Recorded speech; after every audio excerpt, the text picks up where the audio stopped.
And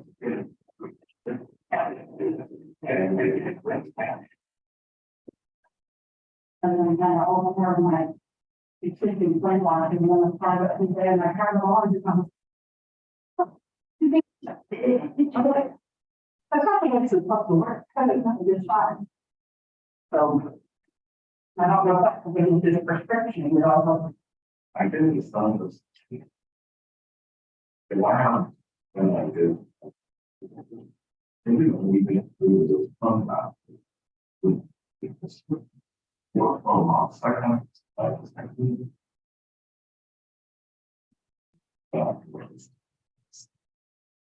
But we can change what's that. We can. So. Sounds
Yes.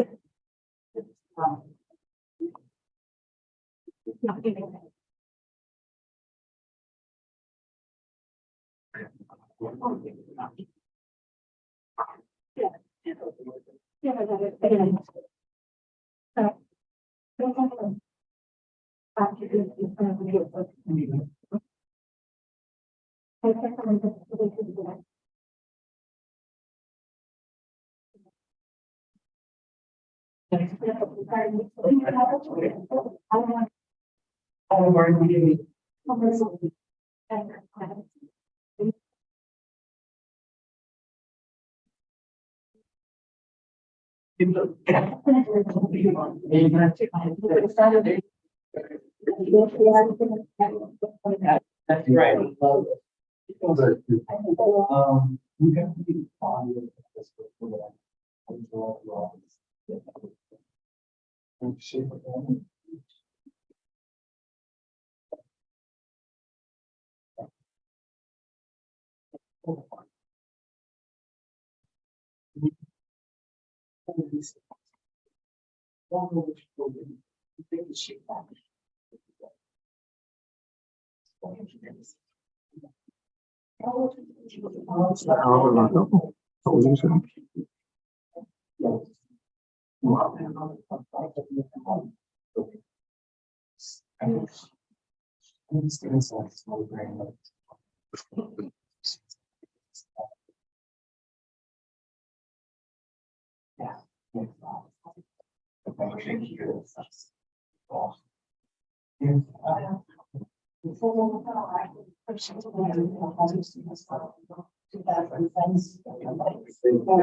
Not that I'm aware of, no.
So we got it.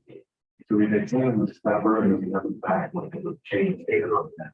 I think maybe. Back in the.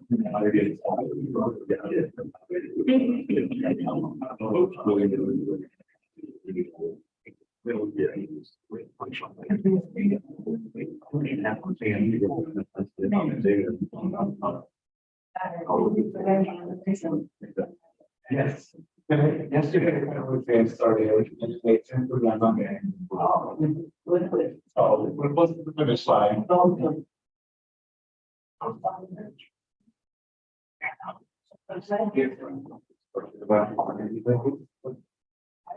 Presented, ready? Are they ready?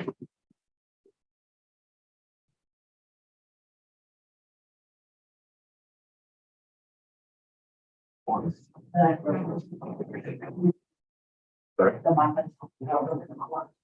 Oh. There. Yeah, like, the other group on it.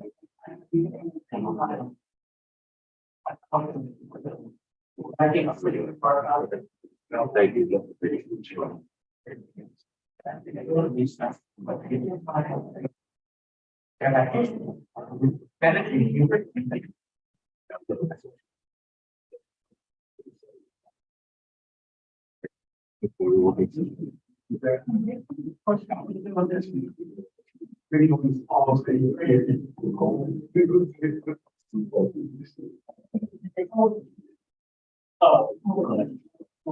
Yes. I don't know what part of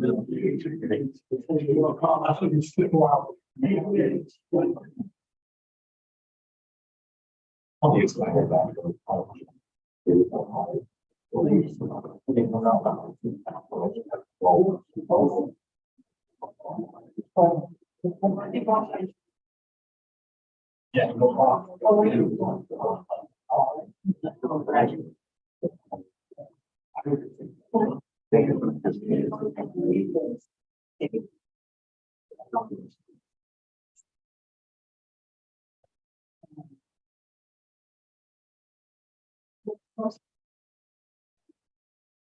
Last week, she's all shoot this. We're covering it.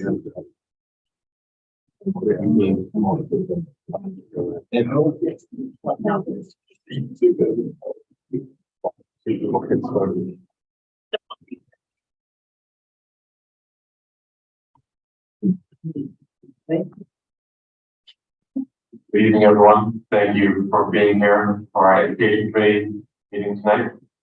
My name is Eli Fickner. I'm one of the board holders. I have the privilege of chairing the education committee, and I'll start by reading the notice and introduce my colleagues. We have a couple of presentations and an opportunity for public testimony, and we will get going. First, the notice. Board of Alders notice New Haven. The Education Committee and Board of Alders will meet in person on Thursday, June 8, 2023 at 6 p.m. in the Board of Alders chamber located at 165 Church Street, second floor, New Haven, Connecticut, to hold the following workshop. A workshop from New Haven Public Schools regarding the overall vision for helping students navigate after graduation. Per order, Honorable Eli Fickner, Chair. Attached, Honorable Michael Smart, City County Clerk. These items are on file available in the box of the City Clerk, room 202, 200 Orange Street, New Haven, Connecticut, 06510. For accessibility related accommodations, please call 203-946-7651 or 203-946-8582. Public comment or testimony may also be submitted via email to publictestimony@newhavenct.gov before 2 p.m. on the day of the meeting. This meeting may be viewed on the New Haven Board of Alders YouTube page. Colleagues, starting on my left. Gary Javier, Woodman. South Punzo, Ward 17. Hampton Singh, Ward 5. Sarah. It's just one note. So we have a couple presentations. Our screen over here is not working, so we do have printed out copies of the presentation, which are over there on that table if you want to take a look and follow along. And now we'll get started. And if you have public schools in this presentation, we also have we'll have a visual presentation from Orlando Yarbrough, one of our New Haven Board of Education members. Thank you for being here.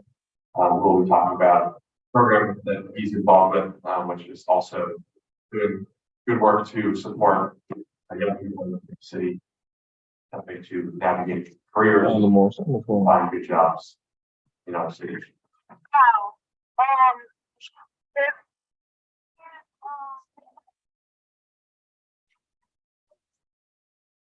And what be taken down?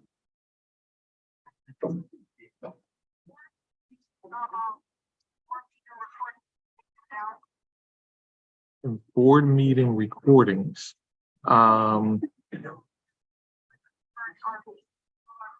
Yes, I mean, I'm trying to understand. Are you saying we can delete it?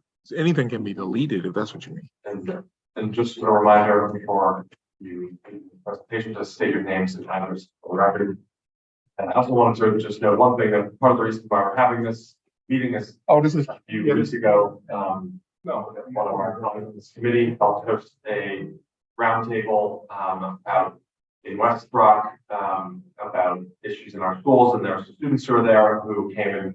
One of the issues that they raised was that they're struggling with navigating opportunities and how to think about their futures and graduation. So we thought it would make sense to bring you all in and hear a little bit more about what's going on in the district and think about improvements and changes we can make sure all our students are getting great opportunities. So thank you for being here. Awesome. Sure. My name is Julie Ranshagen. I'm an independent studies teacher in the high schools. Keisha Ryan is Assistant Superintendent at Curriculum Instruction at the Center. 155 Hern Lane. Yes, 19 Belmont Street, Hampton, Connecticut. Hello, everyone. Amy Madaleno, Supervisor of College of Career Pathways in the Public School, 15 Safe Community Avenue, DC. Hello, everyone. Dominique Garbo, 35 Kelly Road, Camden, Connecticut. I am one of the independent study teachers for New Haven, and I currently serve as Hill House, Indian Academy, and Rivers. Thank you. So we're really excited to come before you on career path.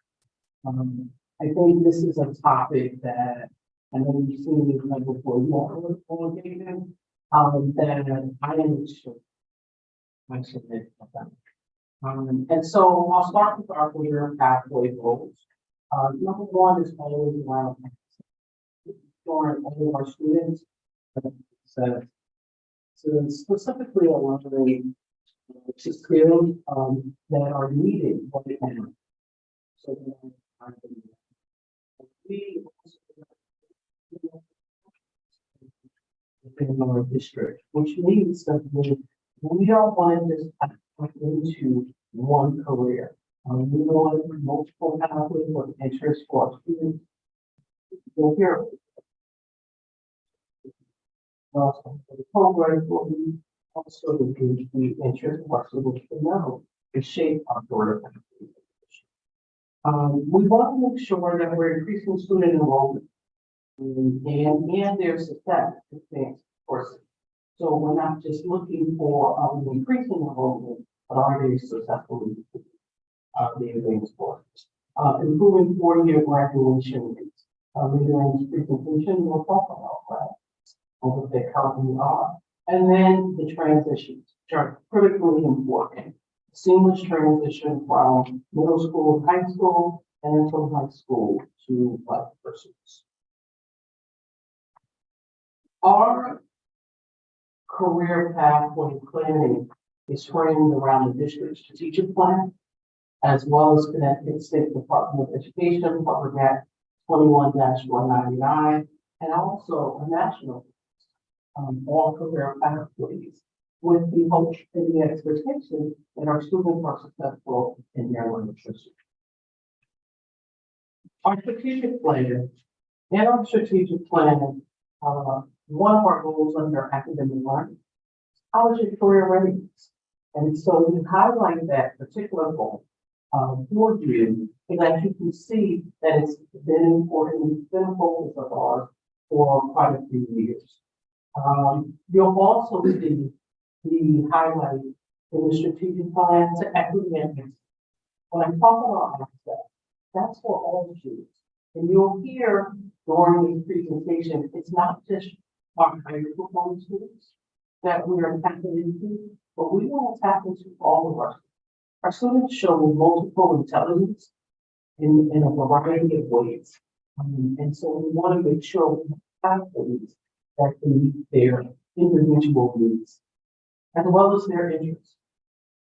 When we talk about the State Department of Education, CSEB Public Act 21-199 requires that all high school students must take at least 2 advanced courses prior to graduation. Now, it can be accessed or attained in a variety of ways. Now, let's get those things out. They range from honors classes, dual enrollment, or more approved advanced or accelerated courses. There's also a national focus from our U.S. Secretary of Education, Wendell Cardone. Of course, Dr. Cardone, we call him our because he's Connecticut, right? But he just recently put together a focus area on innovation as well as career pathways, understanding that it's about ensuring that our students are able to be successful citizens when they leave our schools. And this is not just an unfunded, because we get a lot of them quite often in education, but there's funding supporting career pathways, whether it's through our Perkins loans, our COVID-19 federal relief funds, which are our ESSER dollars, or our Office of Workforce. With that said, I'll turn it over now to our supervisor of college and career pathways, Ms. Dina Lowry. Thank you, Ms. Lynn. So this is my first time presenting to the board of this, so just to give you some background really quick. I'm my 26th year in the public school, but only my second year in school. I have Mr. Punzo was one of my first principals. Sitting at his table makes me feel a little better, get myself Dr. Tracy. So I tell you this because seeing the K-12 spectrum when this position opened up last year, I was really passionate about moving into the school and looking for what are these opportunities for our students as they transition, like we said, from middle school to high school and high school. So the advanced course opportunities, what we're going to talk about is what's currently offered and how are we. So on page 14, you'll see a list of all of the current opportunities that our students have. Advanced placement is something you're probably familiar with. We've had an AP culture in the public school and nationally for quite some time. College before college are what the state is now calling dual enrollment courses. We're going to get deeper into what that means. But basically, students are on a college campus learning from college professors in a very authentic environment. And historically, AP courses and dual enrollment courses were the two ways in the public school that students can earn college credit while they were in high school. Concurrent enrollment, industry certifications, and work-based learning opportunities, and then we'll tie it all together. Pathways are relatively new.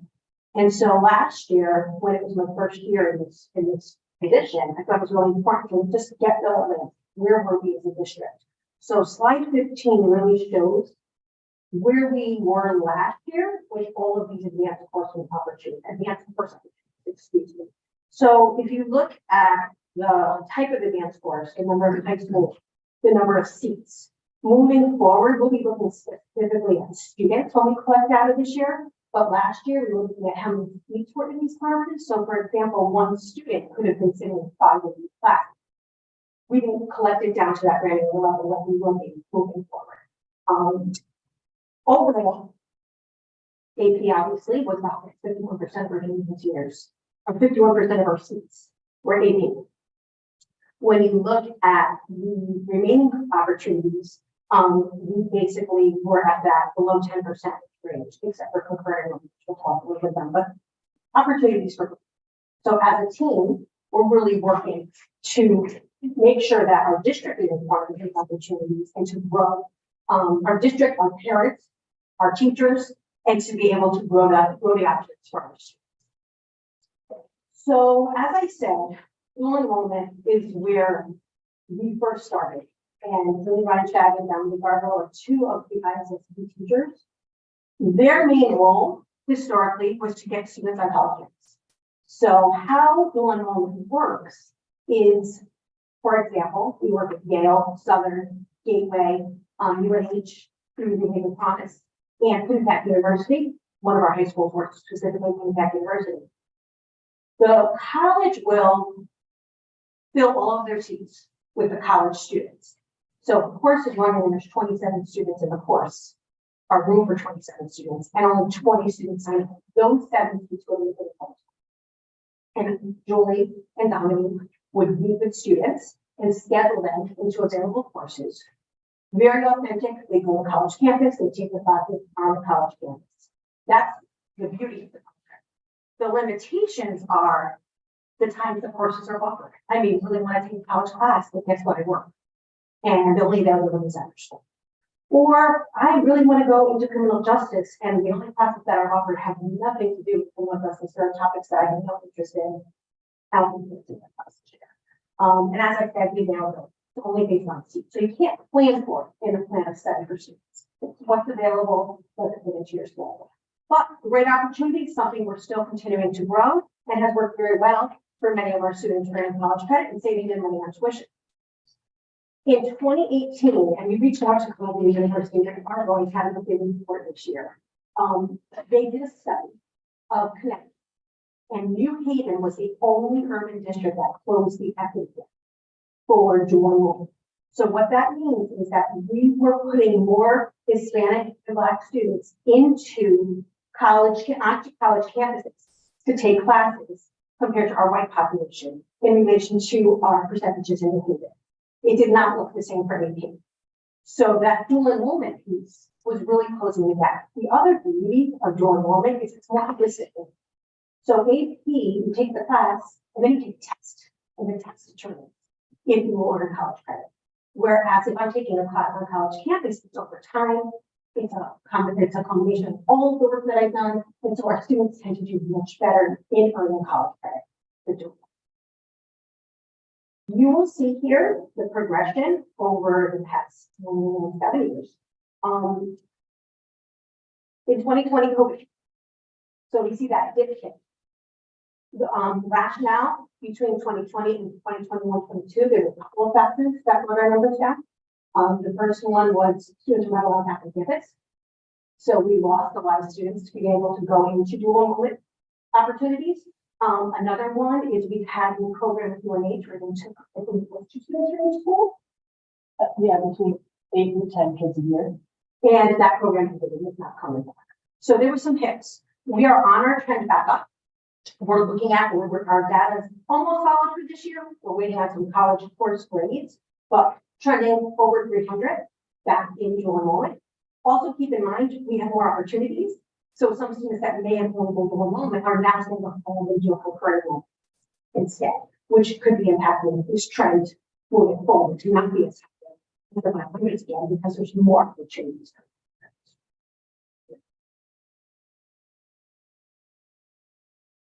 Two graphs are breakdown of race and gender. And you can see that our pie chart pretty equitable for dual enrollment. This was last year's data. We don't have this year's data yet.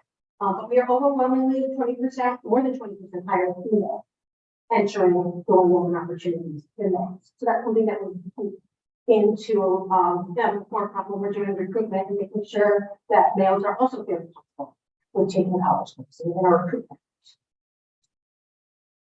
I'm going to move on to concurrent enrollment because this is new. Pretty new. I was at Overcross over 10 years ago, and this has just been starting to come on a little bit. Now it's expanding, and there's a new state grant coming down the pipe to grow dual credit opportunity. And so a lot of the colleges are now reaching out to say, what can we do with you for concurrent enrollment? Currently, we work with Southern Gateway, UConn, UNH, UB, and Quinnipiac. And what concurrent enrollment means is South Brunswick is a teacher, he teaches math. He wants to teach a college class. He can work with the college, submit his application, either submit his syllabus, depending on the university, or work with the university on getting trained. And then he becomes an adjunct professor for the university. So he's teaching the class on high school campus as an adjunct professor, and the students are in the college. Not the authenticity of sitting among other college students on college campus, but much easier to schedule, much easier to put in the clinic study. Say, okay, these students are all going to take level 1 and level 2 of a course progression, and it's going to happen right here on our campus with this teacher, and we build it. So we are growing in this area. I just want to share just the points. If I can add just one piece, and what that allows us to do is now plan freshman and sophomore. Yes. In concurrent classes, enrollment courses. So now if they're able to obtain college credits, when Ms. Natalie spoke earlier around dual enrollment, students that are taking courses on college campuses, that's primarily reserved for the juniors and seniors, so your 11th and 12th graders. You'll hear a little bit more to build up these pathways, why it's so important for us to be able to assist our teachers for becoming adjunct professors within high school. Thank you for clarifying. So also, grading wise, there's not a test associated with grading. It's a grading over time. And the score of a C or higher will run in college credit. We also have our gateway class for ESL students, our ML supervisors, Mr. Azalea, or he's the sitting behind us, really working hard to make sure that our ML and learners are taking classes for college and getting college credit. So that has come across this year. The major limitation with concurrent enrollment is teacher certifications. Many high school teachers have a bachelor's in the content area and a master's in education. And the current process for getting certified requires that we have a master's in the content area. So there is some leniency if they've seen a teacher that's going to teach a course. Certain universities are a little bit more lenient with it than others, but one part of the state grant will allow us to pay for courses for teachers to go back to school so that they can become professors. And many times it's like one class that they need to take, and the university will stand as approved. So that's the major limitation. It's not so much that teachers don't want to teach the class, it's that we don't have the credential for the university based on that. So Southern, and if I was able to click on them, you would see all of the factors that we're offering for next year. But basically, this shows the growth for Southern specifically, and we've been working really closely with the team at Southern over 3 years. So last year when I started with one Southern they talked about actually significant goal at 100. This year, we are up to 7 courses across 3 high schools with 185 students. Our next year projections that we have 21 courses that have been approved across 6 high schools. So there's 605 seats. Obviously, we haven't scheduled the students yet, but that's the opportunity just with some of them.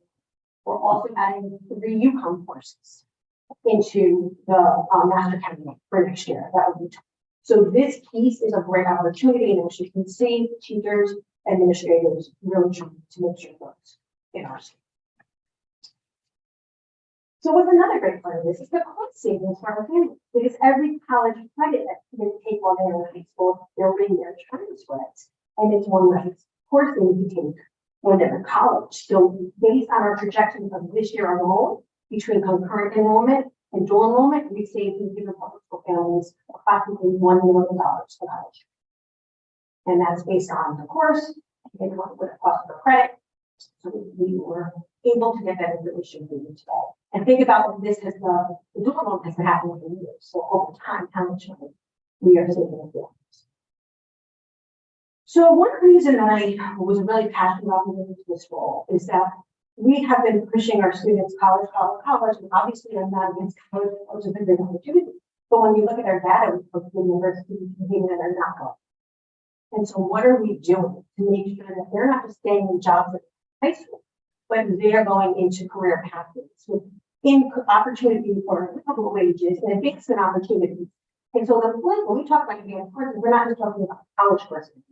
We're talking about industry certification, CTE courses at the higher level, work-based learning experience. So as you can see here, based on the first year's data, 2 of our high schools offer industry certifications.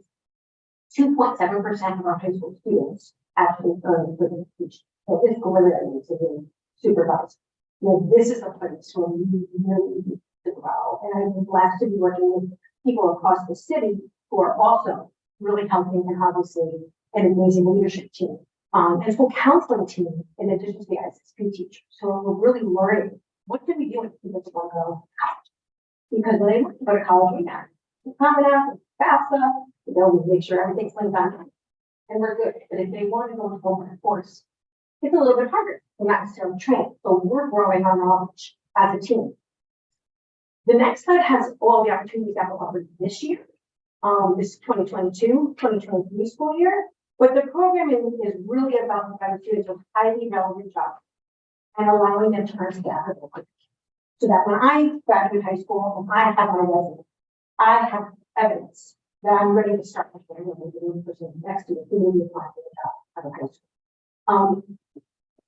This is limitations, but I wouldn't necessarily call it a limitation. It's the fact that we really need to work closely with industry advisory councils because the needs for certification changes so frequently. So what students could have graduated 2 years ago that would have been relevant may no longer be relevant this year. So it's that constant communication and working with industry, figure out curriculum, because what do the kids need? What do you notice when they come to you that they need to learn? And then also, which certifications now are necessary? If you think about just the tech world, how quickly things change. So really getting those advisory councils up and running and working to support us is very important. On slide 26, you will see that 4 of our high schools offered a variety of certifications this year.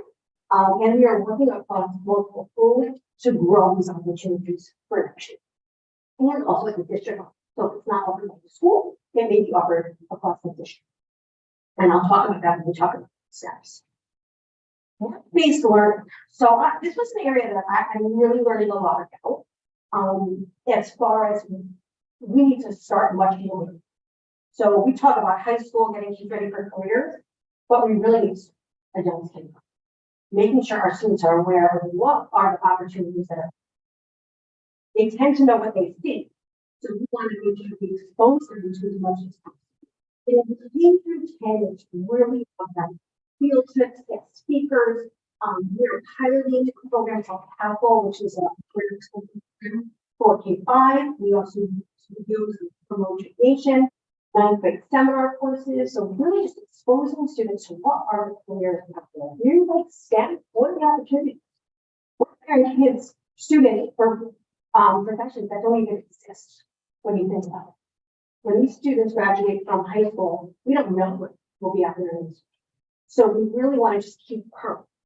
We did a middle school manufacturing grant this year and last year that really exposed students to what is manufacturing and what are the careers in manufacturing. Because we have a manufacturing pathway, which we'll talk about. That students can filter into, but we also know that this is a high demand in behavior. The school counselors also worked as a team to create a district career exposure plan, which will be implemented next year, and working to increase all these opportunities across all of our in schools. And 11th and 12th grade really comes down to unpaid experiential learning and paid internships. And our high school students need to do that. When you say there is a salary associated with this, students are knocking down the door to be involved. And so right now we have an internship, early childhood internship, where we have students working in early childhood and actually working with service staff to get some credentials for early childhood through the program.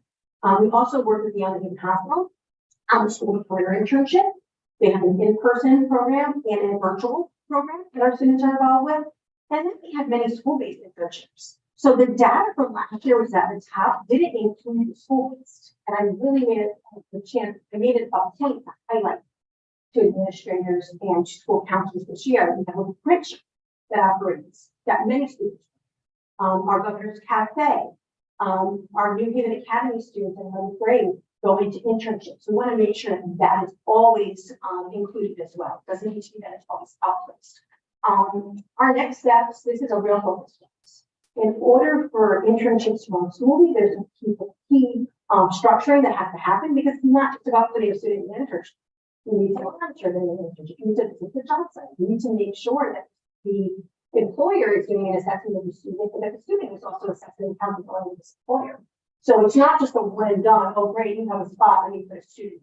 And so we're working as a team to pilot a lot of this in hopes to expand it more going into next school year. So where are we going for next school year with internships and internship? This summer, we have a CNA program running. We have 12 students that will be going to Gateway and 26 students going to Summer to get a CNA started. Young Adult Hospital has over 300 vacancies for CNAs. They are waiting for our students to graduate. I should say graduate high school to get their certification so that they can be hired. And so that's great. We really are working closely with the hospital. And this is a stepping stone. CNA is entry level. You're in, you get to see what it's like in hopes that now you are going to have the opportunity to move up to the next level of the profession. And in many cases, industry will pay you to go back to school. And that's a piece that I was not as aware of as I am now that I'm working. We get them in and then we'll pay for their college tuition. The Down Given School Career will continue this summer. Education, one of our new pathways coming up is an education path. As we all know, there is a teacher shortage. We have positions that we are nationally, and so we're going to use a grow your own approach with our own students, looking at our own schools. This summer, 30 of them will be on Southern's campus, getting workshops from Southern professors and from leaders in the field of education. And so we're really excited that's a new program that's launching. There is a Southern Nursing Symposium, which we have quite a few students. I forgot to put the program. 17 students who are going to be part of the Nursing Symposium, and they'll actually work in hospitals and get multiple certifications over the summer with Yale. And we're currently working on, we're in the planning phase of an ELT program for next year. So it would follow a model where students would go to school in the morning and then in the afternoon, they'd go to the EMT program. Semester 1, they will be there, they'll get their EMT cert. They cannot actually go into the job until they graduate. For the second semester, they'll be involved with internships. They'll also be able to take some classes towards their paramedic cert. So we are excited about that. We'll be in the hospital and we're getting ready to discuss how that will go. So we give you all of this background because we're moving how we are moving this towards the career pathway, and that really ties. So Mr. Hannon mentioned that the concurrent enrollment is really important in the lower grade because if we want students to lead with an associate's degree or credits towards an associate's degree, creating a plan of study that starts with college level courses in 9th and 10th grade is important. So for our manufacturing campus, which we'll talk about shortly, in 9th grade, students are taking manufacturing engineering class. And I equate it to when you go to college and you get your plan, and all the classes you have to take in order to get your degree, and these are the elective courses that you have options with. It looks just like that with it. And then there's guaranteed learning experiences. What will they do in the summer? What industry certifications will they be able to achieve? What work-based learning experiences will they have? It's a very comprehensive approach. Part of a pathway model is working with an advisory council. So an industry advisory council, but also an advisory council that includes higher ed and community that are part of the conversation and can help contribute to the planning behind the pathway. Working on manufacturing, it's great to see that when we needed help, there were so many people who could outreach because there were so many people at the table that would work with. And obviously, workforce development, we're looking at what are the local and regional careers that are in the, which is why we have currently manufacturing and healthcare. That also provides sustainable wages and opportunities for kids. So slide 32 shows our current pathways. The two large MNHP and HCAT are currently being offered.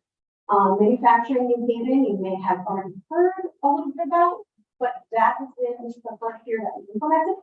It's a partnership with Haven Community College. There were 45 students across career to Full House.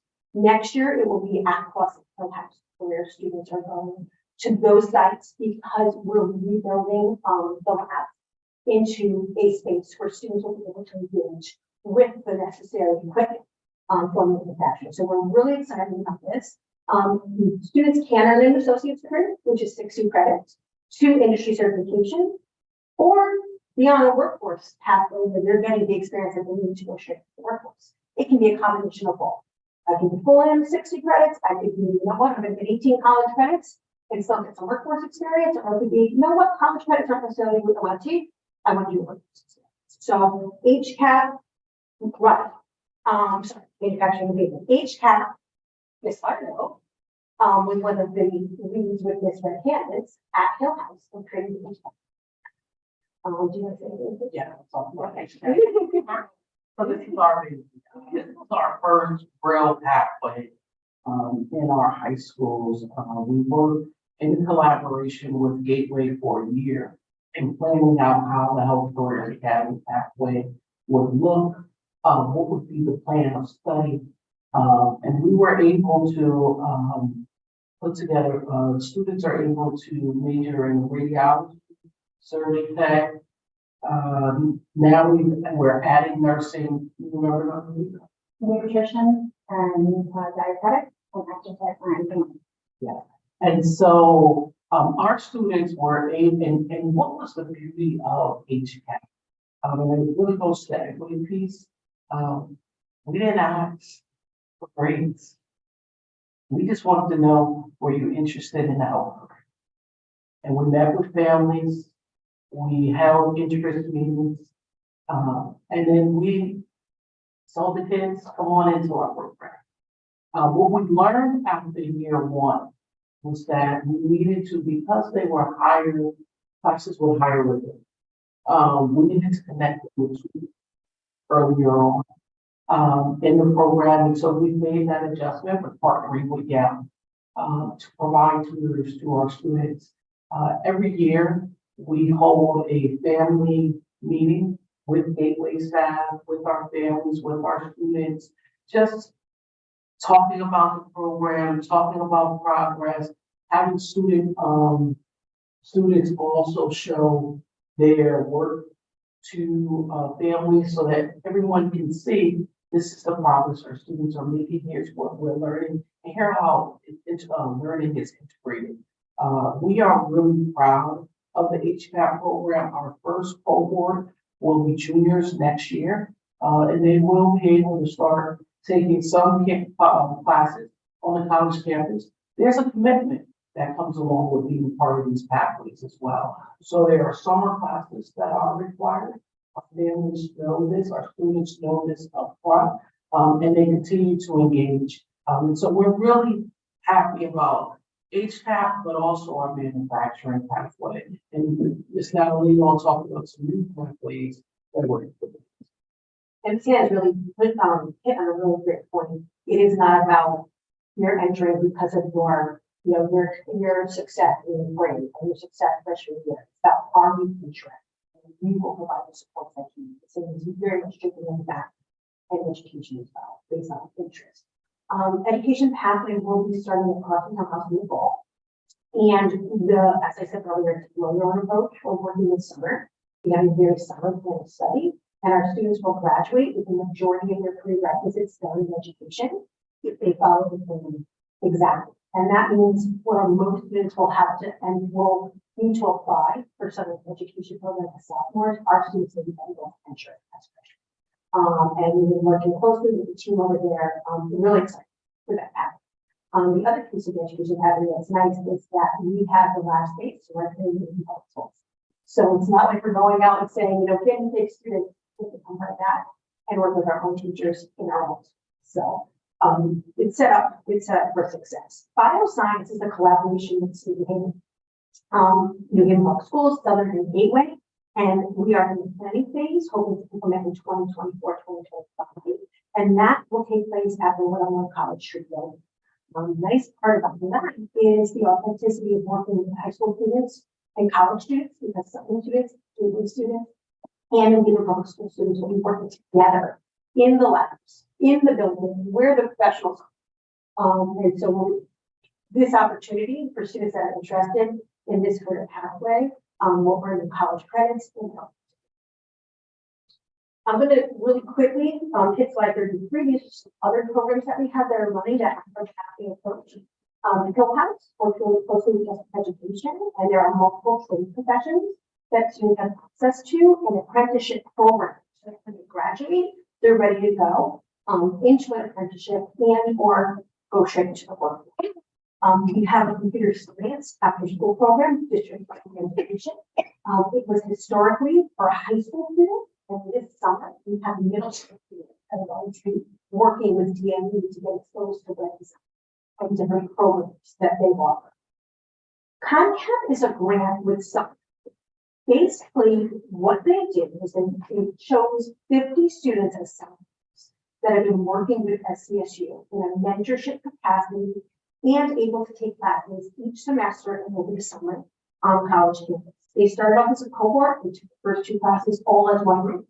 And now they're at the point where they're picking based on what they think they want to do in college, and they're individualizing their group.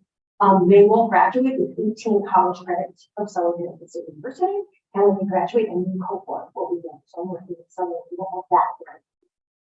And then lastly, our arts and media internship is a blend of college courses and theater training, and students will work at the Arts and Media Festival in summer. And they don't have a year in April. So we've uploaded you, but this is all that we are doing. This is all that we are building. How did we get it? Okay, and the data really illuminates for us what we know. Why is all this thing?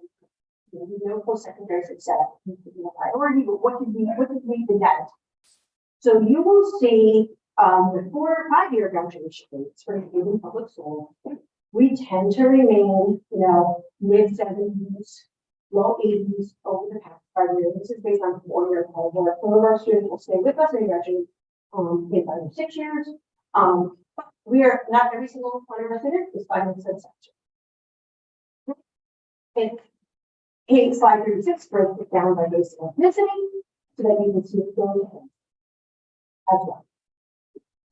Definitely in most of our subgroups have taken a dip in 2017 and 2018. Knowing that COVID and being home didn't happen. But it's not really obviously the only reason. Post-secondary plans. This pie graph on slide 37 is really tough. It's really why premise applies. I must tell you that our data on post-secondary planning is important. It's what students tell us they're doing, right? So when they graduate, they say, we are going to such and such university, I'm going to work, I'm going to gap year. So this data is self-reported when last year's graduated. 46% of our students reported they were going to a four-year college. The number is actually 20% reported 2-year college. This year, we're actually breaking that data down even further. We're asking if you're going to 2-year college, are you going to communication, associate's degree, an associate's degree program, or do you plan to continue after 2 years to a 4-year? We did not break it down like that last year, and we were like, wow, certification programs versus college. Both tech is very low. 4% of our kids said they were going into a trade position. But some of them maybe did it at 2-year college for that reason. 12% of our students went straight to employment. Well, what does that look like? Are they continuing in the profession or the job that they have in high school? Are they in a pathway that's going to more opportunity? Military, you'll see gap year 4%, 4% civilian plan. And so less than half of our students report 4-year college. We need to make sure we're listening to that. Okay. Other students that are going to 4-year college, the majority are remaining in Connecticut. Right? Almost 70% stayed in Connecticut. 28.2% went out of state, and a little less than 2% said, we're going to college, but I'm not sure. I haven't made that kind of decision. So this graph on page 39, the gold bars for the school for meeting the promise is helping to pay tuition. And as you can see, we have 515 students that reported in state for college, and the majority of those students were going to UConn and Southern.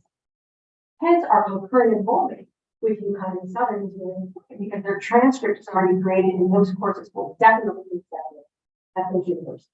Just another thought. We also know that for the private schools, UNH is very good to our students with tuition. So not only do they get promised, if they have promised us additional funding, that was the 37% of our in-state college students going to college. And on slide 40, if they were going to community college, they pretty much were going to get that. Okay? Over 98% were going to get that. We had one student in each group. So that was the breakdown of post-secondary plans for the class of 2022. I will have the class of 2022 data hopefully June 13th. That's the deadline for the school county to get all the information, and of course graduation is going to happen. You can get the information from the students. Moving on to celebrations and next. So we have a lot to celebrate, and I'm sure I forgot to capture something before. But that's one of my biggest fears on graduating. Who did I mention? There's so much to celebrate. New Haven promised 1,715 students have access to scholarships since 2014.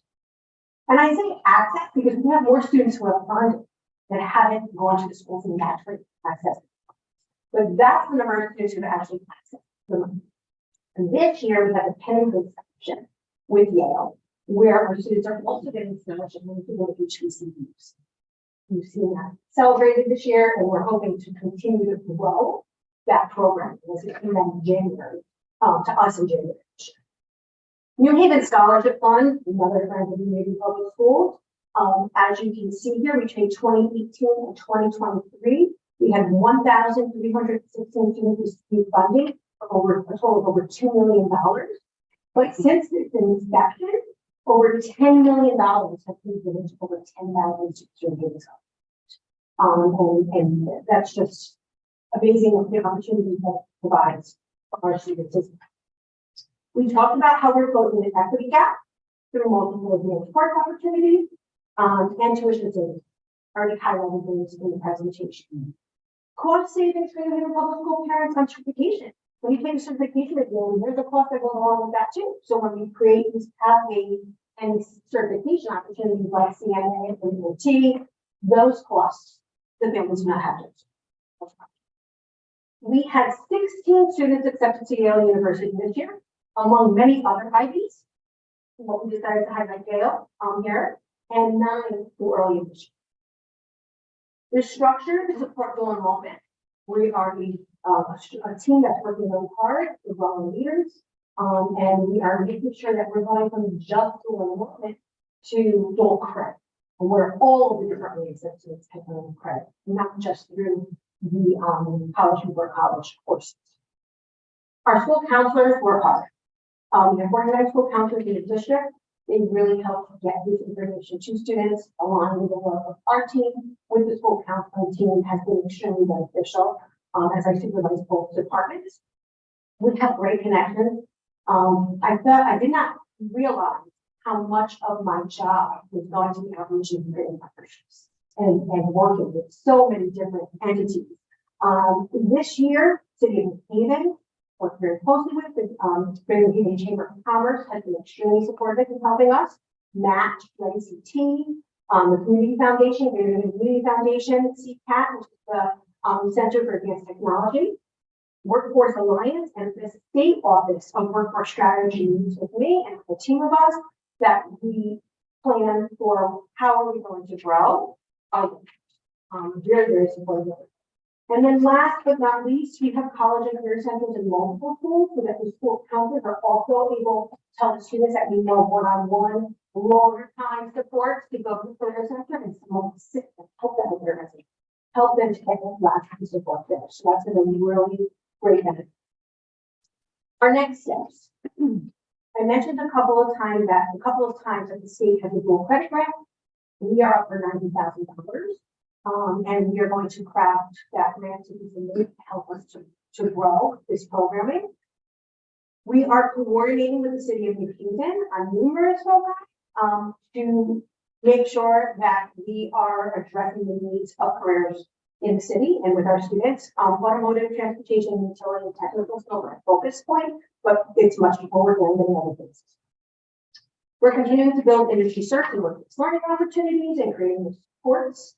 We are continuing to increase knowledge and grow more opportunities for students that are not college bound. And something that I did not put on here that's really important is creation of a website so that parents and families know this is where we can go to access all of these opportunities. So right now, we have a lot of information that is out, and we need to centralize it in one place. And that's something we'll be working on this summer. And then tracking college persistence rates. As I told you, it's all self-reported. So we have access to the National Clearinghouse so that we can see how many of our students actually ended up where they said they were going if they didn't say they went to college, and did they make it past semester or year? Did they end up? And so we will be looking more closely at that moving forward. I know we didn't know a lot of information, and we definitely feel it was only 20 minutes.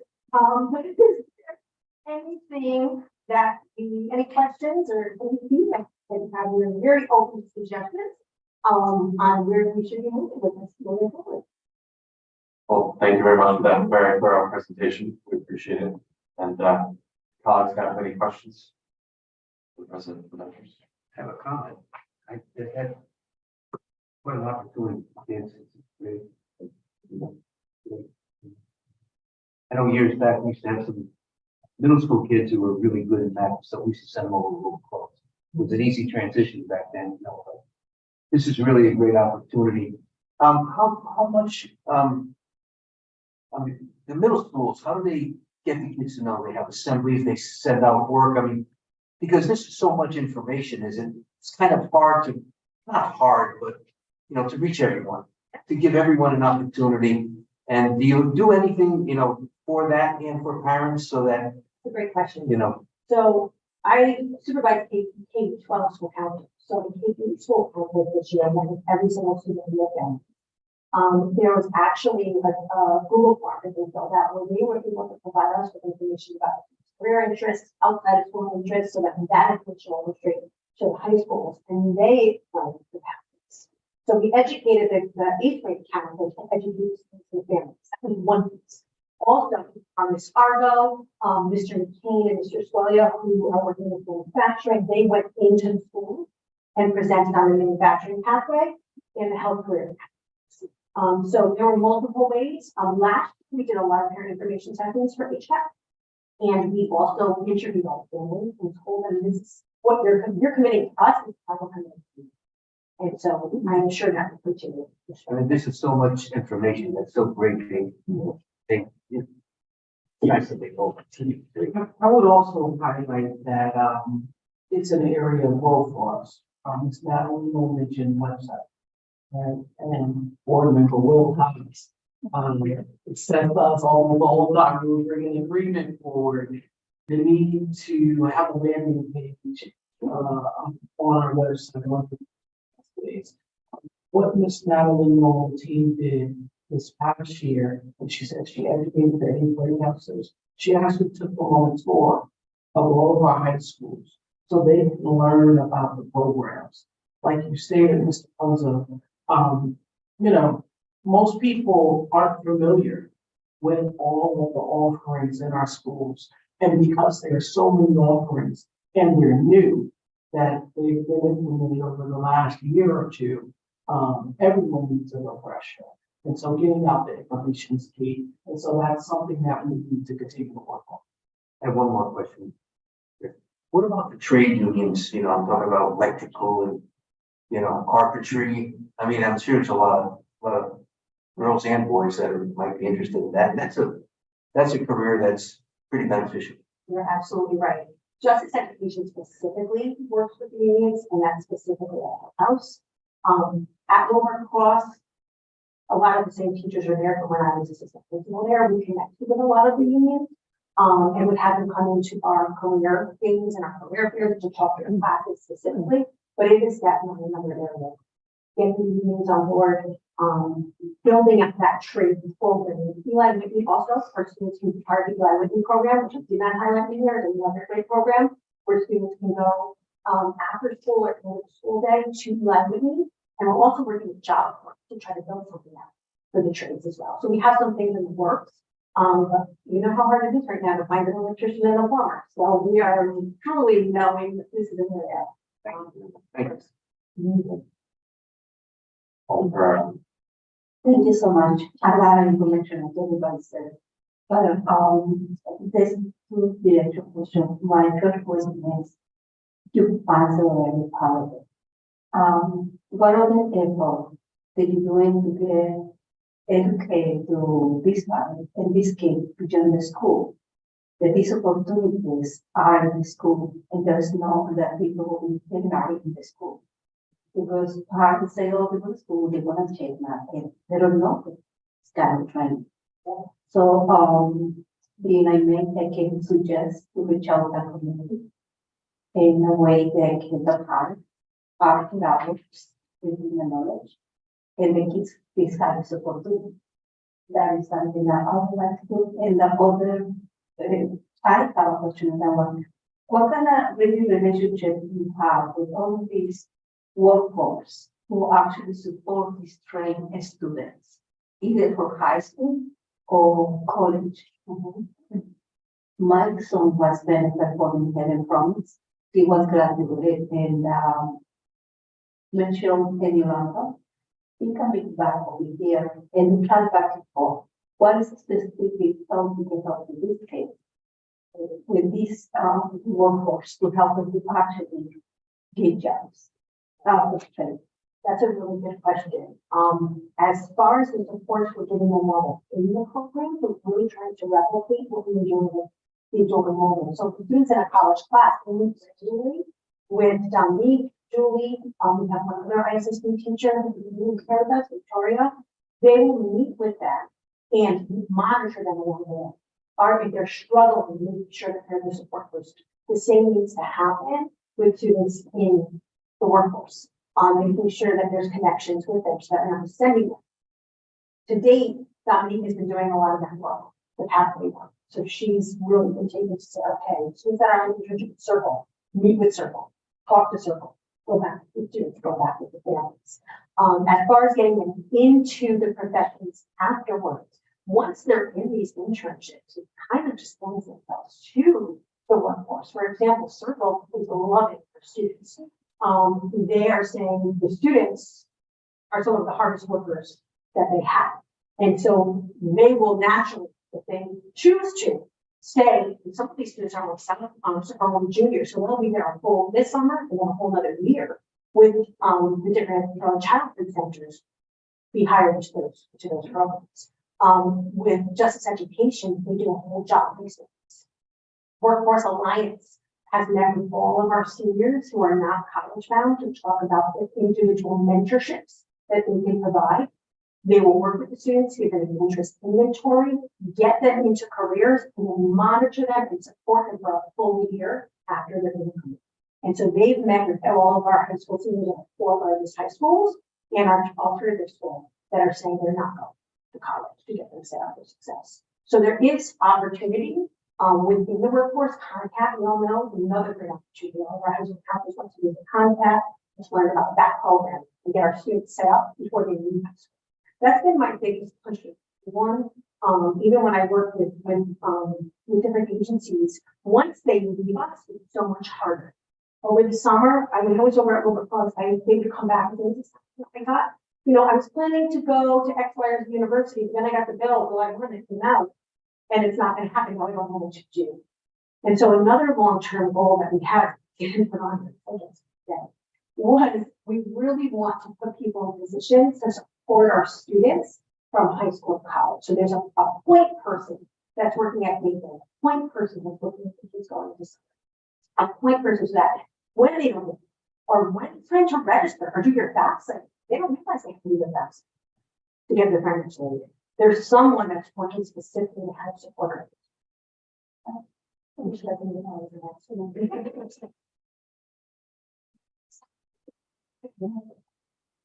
Okay, that's exactly my point.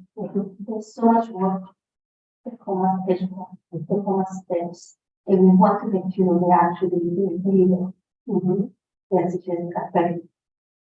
They come in from college, they come in, forget they decided to go, we work together and start the careers. And local organizations, that help is there. The training is there. The real point right here is where we can get the job. Period. We need to make a real engagement with these companies. They don't make a promise, but they are counting and taking this seriously to be hired. Internship, everybody knows. I don't know, pay the half of the loan. Come on, period. We need to make jobs to be paid. And the beauty of the model is just that because when they're seniors, they're in those internships and it's part of the full study. So for manufacturing students, our science supervisor is meeting with industry and they're just moving for our kids. Remember, they're only freshmen this year. This was the first cohort. But by the time they're juniors and seniors, they'll be working. Multiple manufacturing companies have been working with Mr. McCain, advisory council, and so the pathways build that in. And so the real goal at the high school level, and engage students that want to come to school so that they see, this coming to school isn't just about getting a math credit or a science credit. It's a building plan of study that's meeting something. That's when I leave, I'm gonna be able to go to school with X amount of credits for what I have, or go into the workforce and have the certificates that I need. Experience while I was in high school, so it's not a scary anymore. And so we really want to shift our high school model as much as possible into this pathway. So we started with 2 pathways, but we're learning. Hawaii is one of the states that has been highlighted where they have more walls. The whole entire high school, all different pathways following this model. And that's our schools for really our schools. Our magnet schools are gaps. They are missing that focus. So I'm in this school, if I was taking these specific classes by the time I graduate, this is intangible pieces that I'll have. And so the magnet school is actually easier to put in the pathways because of the fact that they don't have a theme of where students, for the most part, and so we're set up in a good place for getting educated in this area, and we're really working with our administrators and our teachers to just make sure that everybody has what they need so that we can start to launch more pathways and more advanced course opportunities. And I would add, we're connected with the State Department of Education and building out our pathways, but also, we've also attended a national conference to speak to other districts with students similar to ours and how would they build out their pathways and share resources and keeping the connection and conversations going. So it's not just us in a lab by ourselves. We have a network of folks that's helping us to build out these pathways as well. Excellent, thank you. Officer. Thank you, Mr. Chair.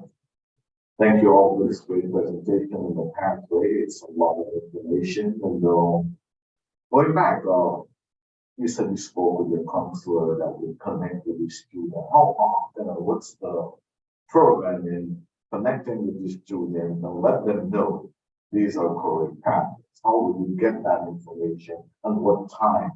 That's a really good question. Our community counselors spend a lot of time on high school transition because remember, we're a system of many magnet schools and many different options for kids.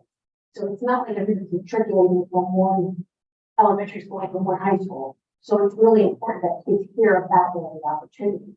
As Sam said, one of the main reasons that they visited these schools to me, I feel, and it was really interesting while they were there. And so wants to go to this school, but they would be a much better fit for this other school. This student really needs to come.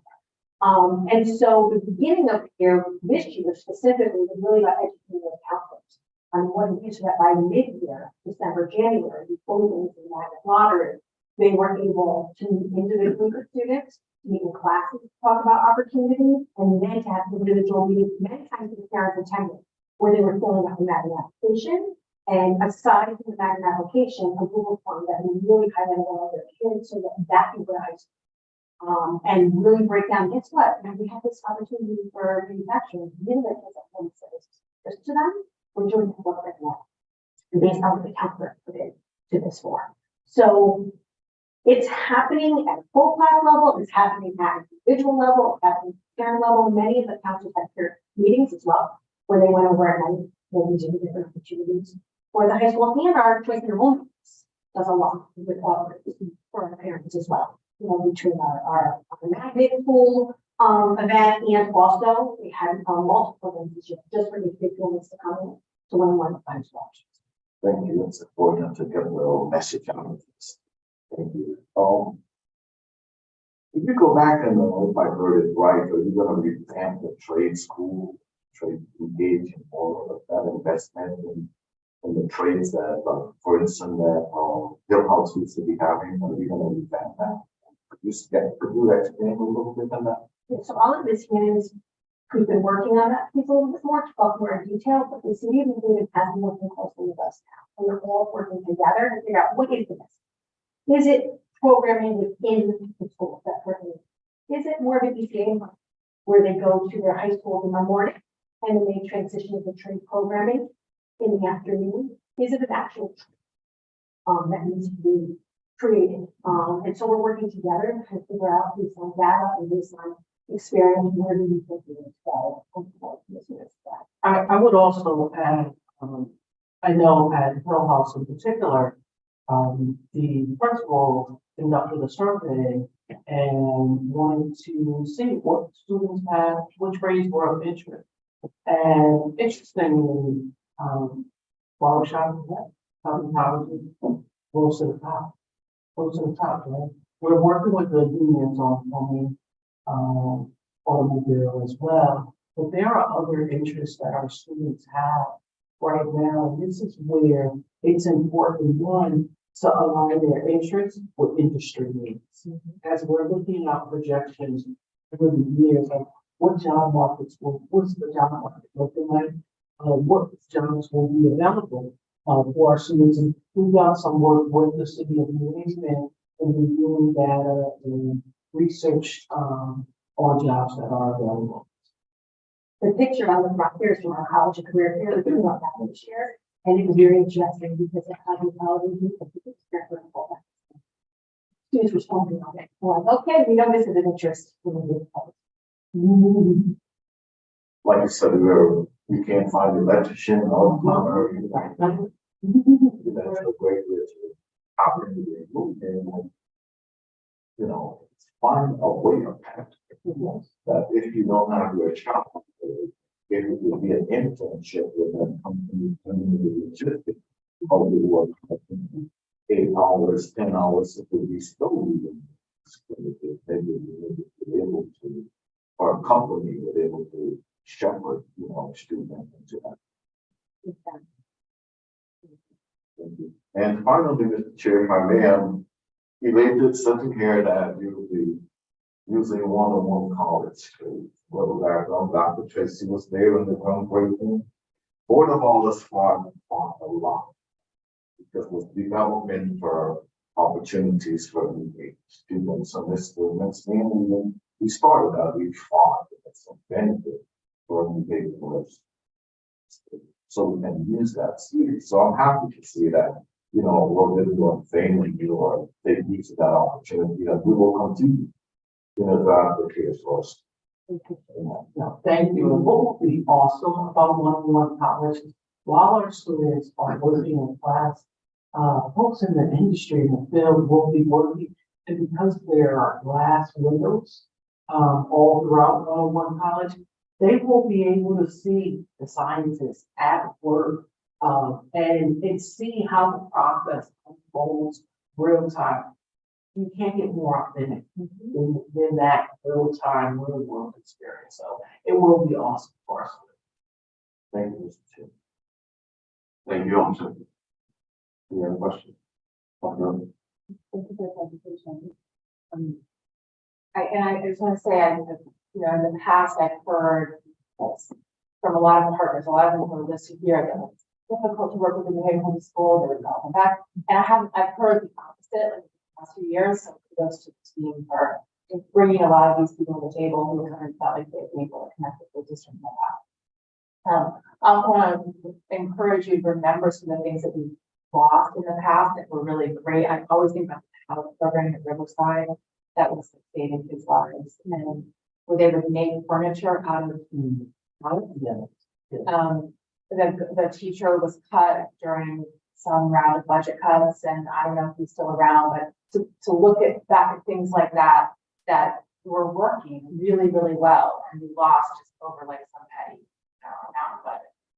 The other thing that I was really happy to see visiting the field trips to businesses, which I've always felt like is such low hanging fruit. We've done a little bit at my kids' school, but it's just not. The kids are so excited to go take a field trip to the beauty salon or a field trip to the bakery. And a lot of schools are in areas where they can very easily do that. They need to rent a bus.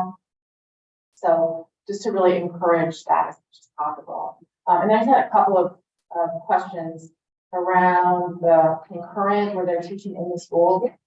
I wonder if you could speak to what's the goal. I understand the goal in terms of state and families dollars, but what is the academic goal? Because we have there is a high school curriculum, right? So is it primarily just to save the kids' families money, or is there also an academic goal? The goal is to increase rigor and relevancy in the classroom to make it more meaningful for our students. So yes, our students will attain college credit, but by having and increasing our overall teachers' certification and knowledge, they're able to help our students in navigating what may be a challenging course, but also to present the challenging materials for our students as well, and not to so there is an academic.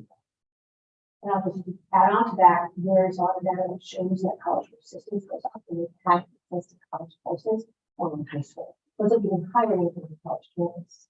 So the concurrent enrollment will get them so that they have this stigma around the kid. And that's something else we're trying to get at. Like, I can't do it. And if you say, no, you can really do this stuff, let's try it. And then they see, wow, I was successful in that class back in Southern. Now I'm less careful about following those other parents. Because now I just learned how to do the work, and it's breaking down those barriers for the students. I think in college, it's not just about, a lot of times our students hear it even day. They didn't hear it when they do that. So we're trying to do that. So are the classes like, or some of it substantively the same as what would be a high school class? Or like, what really is the difference? So, we need to go on to work. Okay, so I didn't do it for next year. I was in a freshman science class. I go on the actual house, and the coursework was far more intense.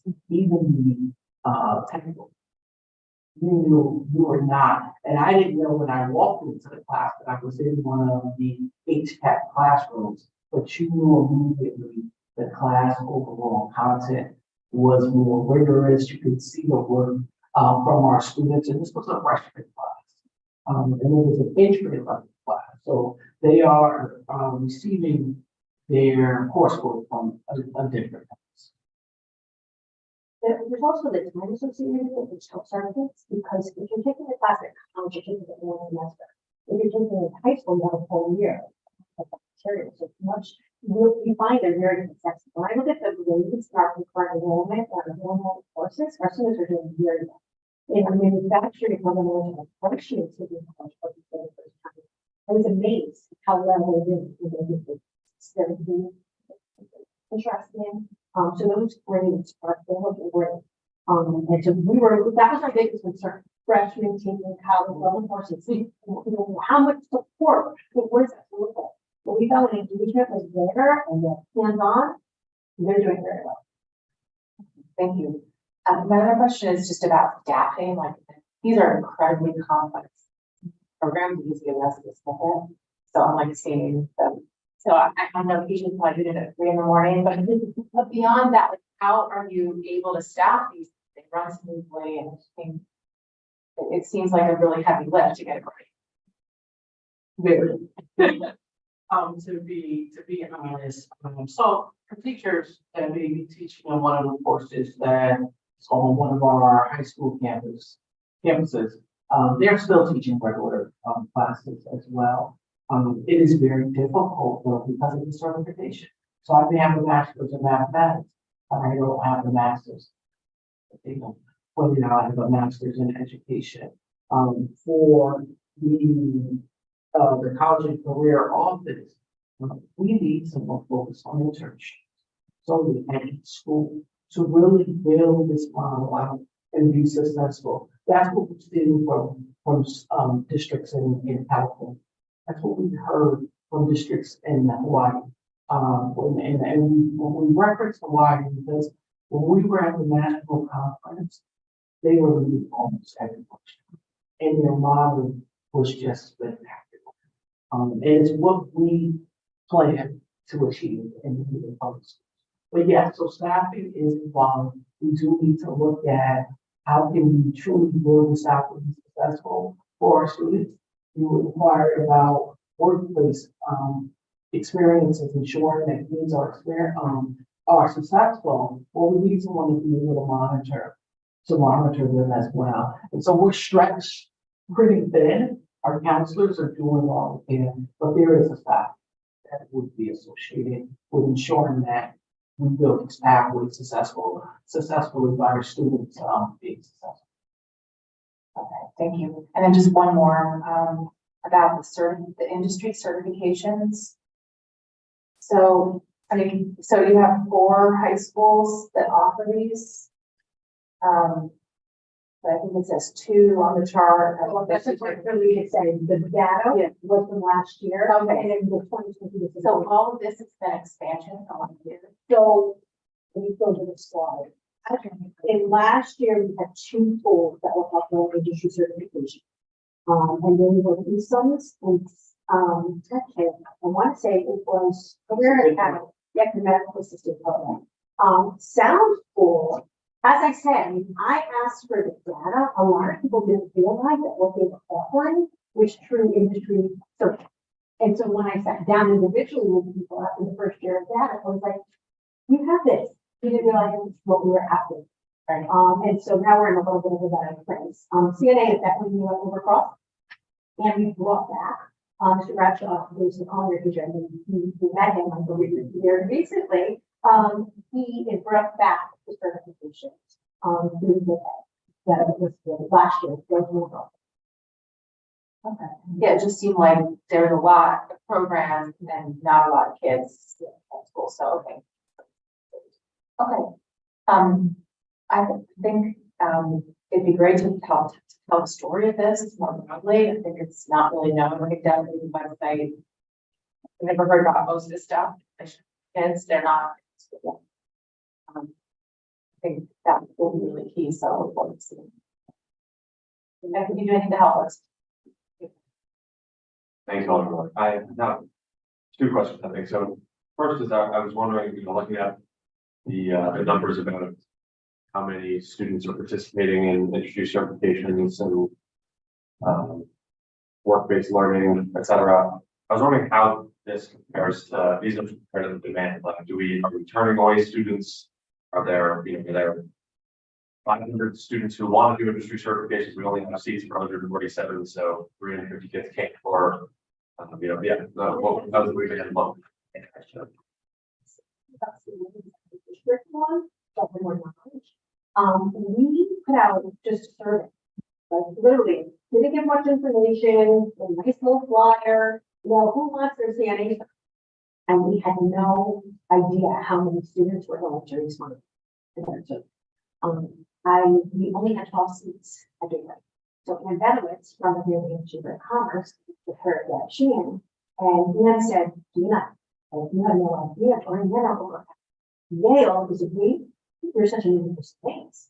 She connected us, and then she connected us with Suffolk, so Dory and Ann Benowitz. When I went to Southern, so I was like, we can take, we can do one cohort, we can do cohort. So we decided for this year to prioritize our students that will move into senior year first.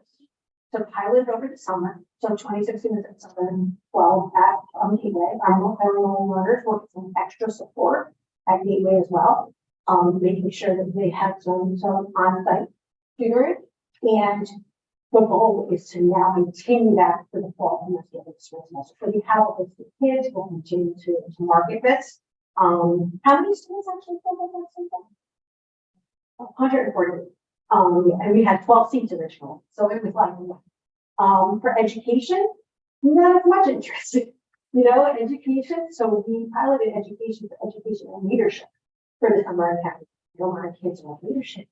I want to be a leader. If you want to be a leader, there's a great leaders.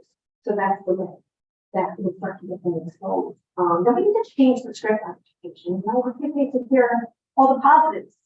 And so we're going to start there because we are in the middle of a national crisis for people going into education. And I want to recognize a supervisor of multi-technical learners who's in fact, Ms. Rosalind Diaz Ortiz. She really helped a lot with the CNA interest, had sleepless nights, all trying to figure out how can we get more placements for students. So just want to recognize. Definitely. Thank you for that. So my other question is, I'm wondering, we had some young homeschool students who are here. Hopefully we're going to test. I think they didn't have to.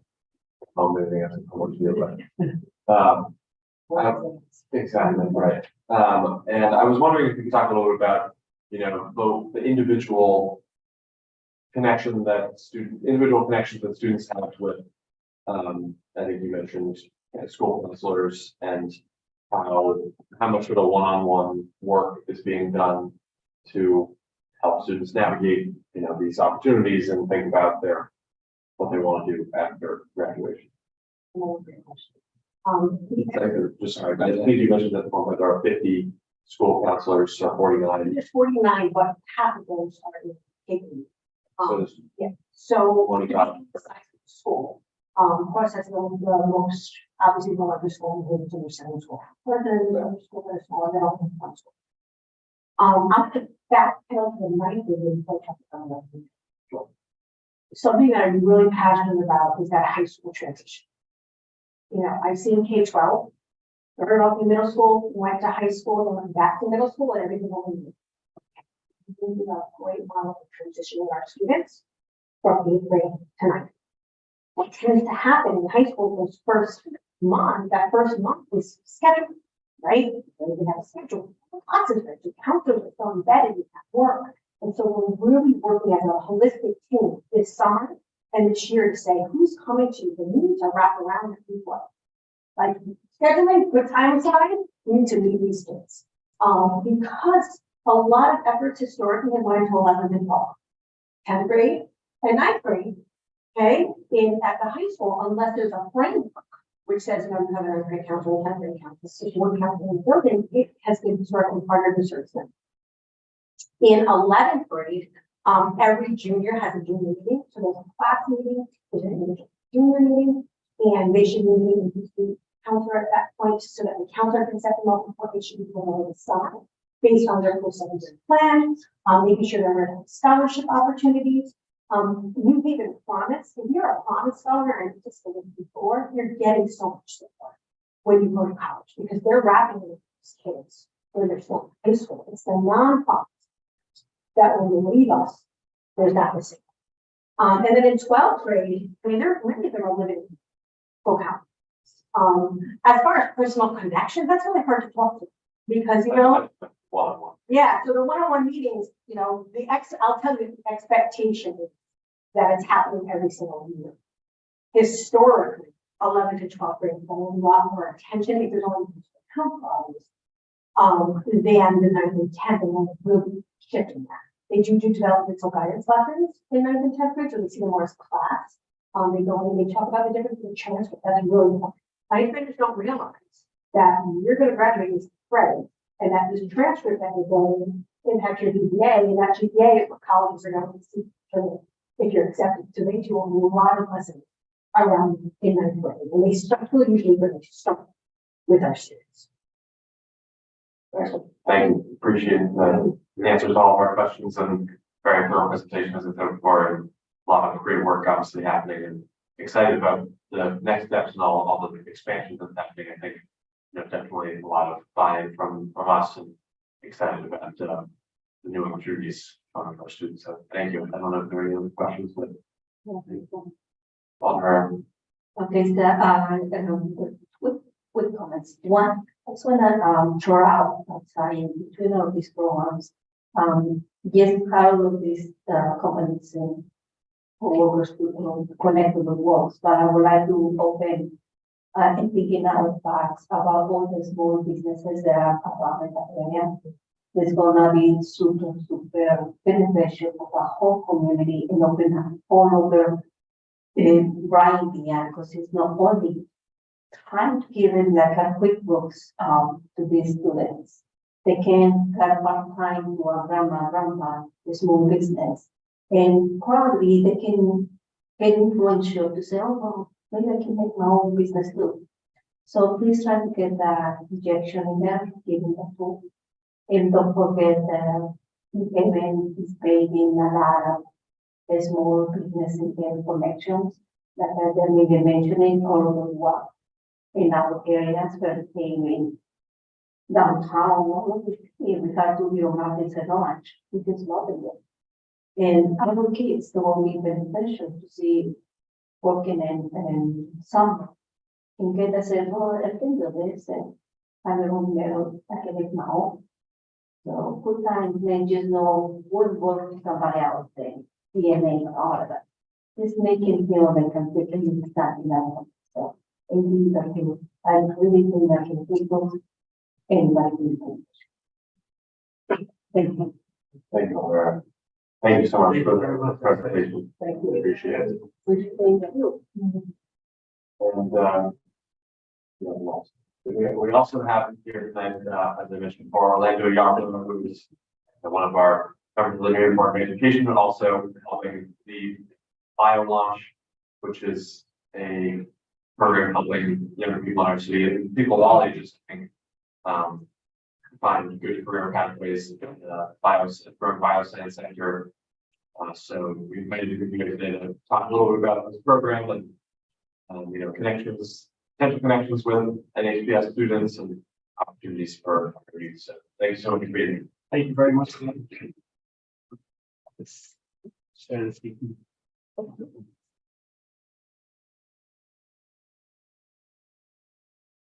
you.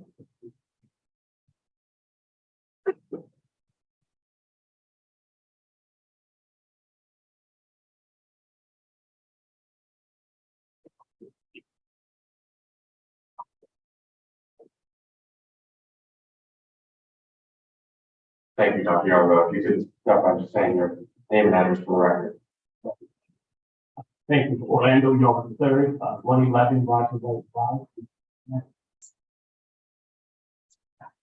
So BioLaunch trains and industry certifies New Haven residents for entry-level roles in laboratory operations for local biotech and biopharmaceutical companies. It is training that is 6 months, 2 weeks of an academy, which is an onboarding experience to bring participants from what they were doing to the expectations of the program. 4 months of classroom and laboratory instruction, followed by 2 months of internship with industry partners. And all of this is a paid experience. I'll share a little bit in terms of just an overview of the program. It is a state-funded partnership, so state-funded by Careers Connect, a state-funded partnership of local biotech companies, and it will be located at 101 College Street with BioLabs, which is a startup incubator for biotech companies. And it's to create an internship program for New Haven residents. The program is overseen by a board of industry partners dedicated to developing a local workforce for New Haven's growing biotech industry. New Haven has 60+% of the biotechs of Connecticut right here in New Haven. The board is responsible for curriculum development. So right now, the training that we are doing is based on the skill set that the board says that they need in their company. And post-placement support for BioLaunch graduates is integral to this program. The whole idea is to provide well-paying jobs for the graduates in these local biotech.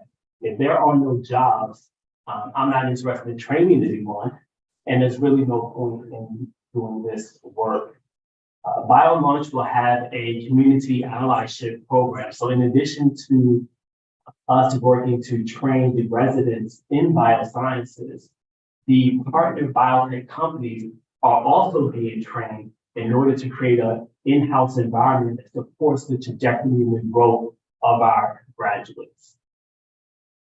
Our mission is to develop a local workforce to support the growth of the biotech industry in New Haven and to create local well-paying jobs that do not require a college degree and do not require expensive upfront training. The participant profile, so non-college bound, non-college degree individuals between the ages of 18 and 26, New Haven residents from neighborhoods of focus, and really Black and Brown New Haven residents in the sense that the local biotech companies, many of their team members live outside of the pavement. And the companies are not diverse. So this is the company's solution to have a prepared workforce in New Haven that looks like New Haven. We are looking to train 2 cohorts per year in the spring and fall, 15 participants per cohort for a total of 75. We received an initial round of funding for 3 years for $2.5 million total. And that will cover us training 75 participants over the 3 years. And of the 15 participants, 3 to 5 will potentially train in animal husbandry with the Yale Animal Resource Center. In terms of the leadership of the program, importantly, this program is housed and the funding was given to CONCAT, Connecticut Center for Arts and Technology, which has workforce development programs in phlebotomy, in medical billing and coding, and also in culinary arts, and biotech is this newest one. The reason CONCAT is essential is because the industry doesn't have a relationship with the community or New Haven residents in order to make this pathway work. What CONCAT does and has been doing it for more than 10 years. And so we are really leveraging the experience, the relationships of CONCAT to make this possible. So Eric Clemens is the CEO of CONCAT. Also in the leadership is Craig Cruz, who is a professor at Yale University, who has the vision for this program. He has also started at least 3 local biotechs in New Haven. He knows from his own work, his own workforce, and also his colleagues, what is happening within the industry. And then Rebecca Fry, who is the CEO of Sedua Therapeutics, is leading the team of the industry partners. I think the last thing I'll say, and open it up to anything you'd like to share with me. In terms of the applicant profile, so we're targeting New Haven residents from neighborhoods of focus, 18 to 26-year-olds. We welcome and we do invite New Haven residents to apply even if they are beyond those demographics. They need to be eligible to work in the United States. They need to be residents of Connecticut because it's Connecticut state funded. And they need to have a high school diploma or GED equivalent or have passed some test that is equivalent to that. We have them complete a pre-application. We invite them in for an assessment of math and reading. They need basic reading skills, basic math skills, high school algebra. They do not need to have a science background. We will teach them the science they need to know. And we also sit for a panel interview and they take a personality test to see their strengths when they're working with others. In terms of who would do well in this program, those who have enthusiasm for science, good basic reading and math skills, aptitude and inclination for hands-on work, attendance and punctuality is high, ability to follow detailed instructions and complete tasks on schedule, and a willingness to learn new things and comfort working independently and as part of a team. There are 2 ways to build this type of program, at least 2 ways. One way is to develop the program and the curriculum and then find the people who fit. The other way is to find the people and then to create the training experience that is tailored to who they are. I've chosen to find the people and then create the training program that is tailored to who they are. This is a lot more work this way. It is easier to screen people out and say why they are not suitable for what we're trying to do. But I recognize people are historically screened out. So we're trying to take a different approach. Right now, we have our first cohort. They began in May. We have 10 trainees. Because the one-on-one college location is not ready, we are training in multiple locations. The first 2 weeks of academy, we had a CONCAT And we purchased, a bunch of, kind of basic lab stuff, and we turned the art room into a lab space during the day, and in the afternoon, when this high school students and middle school students came for their after school, we moved all the stuff out. And this program works on the technical skills, but also soft skills and professional development. So in addition to having the technical training, we have a career pathways manager who does soft skills training, professional skills training. So they looked at different personality, they looked at their own personality, different personality strengths in the workplace. They looked at conflict resolution, communication styles. We're also going to work on budgeting and personal finances because we want them to be able to work full time and have that as a strength and a benefit once they leave the program. So we're trying to put things in place so they can swim and not sink when they're finished after 6 months. After the 2 weeks, we were able to negotiate a generous opportunity to do our first 2 cohorts at Yale West Campus. And we are in the Yale Center for Molecular Discovery. We have our own chemistry lab that we are converting into a biology lab. We've converted it into a biology lab. We've been there 2 weeks. And they're doing their training there, and they're using the self-service other parts of the Yale Center of Molecular Discovery that other researchers use, and they want to do high throughput discovery that may lead to them launching their own startup. Also at Yale West Campus, until 101 College is built, biolabs, which will be in 101 College, will co-locate with them. They are currently at Yale West Campus, and we are using lab bench space within their institution. The reason that is very significant is because biolabs has the equipment that industry uses, and we have access to that equipment. But we are also in a space with the people who are trying to start biotech. So we're taking our trainees in kind of an artificial environment that we're trying to set up to simulate a real training environment or a real biotech. And then we're actually putting them in a biotech for 4 months during our training, and then once they go and do the internships with their industry partners. So that's a little bit about just bio launch. We are currently accepting applications and will soon be interviewing for cohort 2, and cohort 2 will begin in September. Thank you for the opportunity to share. Thank you so much, Dr. Garland. We appreciate the work you're doing, and also just happy to see the connection with NHPS team. So thank you for being here. Thank you. Any questions from colleagues? Oliver. I'm very excited why I was here, and obviously you guys are focusing in a little more mentally mature compared with high schools and schools and trying to give in a guidance on what to do with the rights and choices in training. And even if you open this to the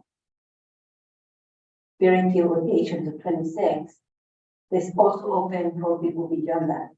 But it seems to me like that this will be ideal that you guys give this measure for college to, I'm still saying that because I want to live in it and like have a lot of people, not only as a elderly community, as well as work. And a lot of complaints that I have is the college students again coming back to the area to live to know, because that won't be easily to diagnose. And I'm more excited that you make this test. You can be good for this, and you can have obviously analysis. Come and say no, thank you. But there is a lot of qualifications for more mature, college students. I will see part of that is how we can help you or with some help. But we can look for this kid for this kind of population. They, I think they will be more qualified. They have already had this, they already have experience, look at one place, another one, it can be fair. How you guys been targeting to look for this kind of people? What kind of region? Thank you. We've done some, and we need to do a lot more. We have held open houses where we've invited people into contact. And there we have representatives of the biological programs and industry partners there. And we take them, the contact is located in Science Park, so we take them a few blocks down where they can tour an actual biolab space. We've also had a information session at the Stetson Library to be in a more local place. And I've also done some job fairs and also had private conversations with teams of people who help counsel others into job resources. I need to do a lot more. Some of the information is spread through word of mouth. But part of what I want to start to do is really just to firm up the channels of communication, to form the community partnerships where we can be able to get out the information about this. The current cohort we have, I think maybe two heard about this on their own or through social media, the others through references. So we have 4 cohort members who are students at Gateway. We have 2 cohort members who graduated high school last year, and their family members who suggested this to them, and they came and applied and went through the process. We have others who were already in some work and wanted more of a career in a particular direction and wanted to do something new and came through this program. And they have different maturity levels, something that you mentioned. Some of them are more focused and know exactly what to do. There's some others who are looking to try something new, and they know they like this. They know they like science in high school. They know that they're good with their hands, but they really don't have a picture or an image of what biotech is. That's why they need exposure with that experience. They have it. And I think I made a quick suggestion. Look at, when I mean the community, look at all of these wonderful festivals that communities are doing. When they meet these festivals, they open tables to the community to expose and explain what kind of services the city has. And I think that will be a great way of communicating with a lot of people with the families coming forward. So it's the same thing like private schools. They will be always had a good reach out to local organizers. They are always looking what to offer to the community. And definitely that will be very exciting. I want to have them help as well. Thank you very much. Thank you very much. Any other questions from committee members? Thank you, everyone. Once they complete the program and they're working with their internship partners, how successful have some of them been to actually secure permanent jobs? This is our first cohort. Oh, okay. So we don't know yet. And it's for sure the industry partners know that this is the point. And they also need a qualified workforce to handle the growth that they're having right now as an industry. So hiring is definitely a need that they have. And hiring at a price point that is well paying for the residents coming through this program and also doable for the industry. That's something that's been thought about, and there's a initial range that is set. So I don't know.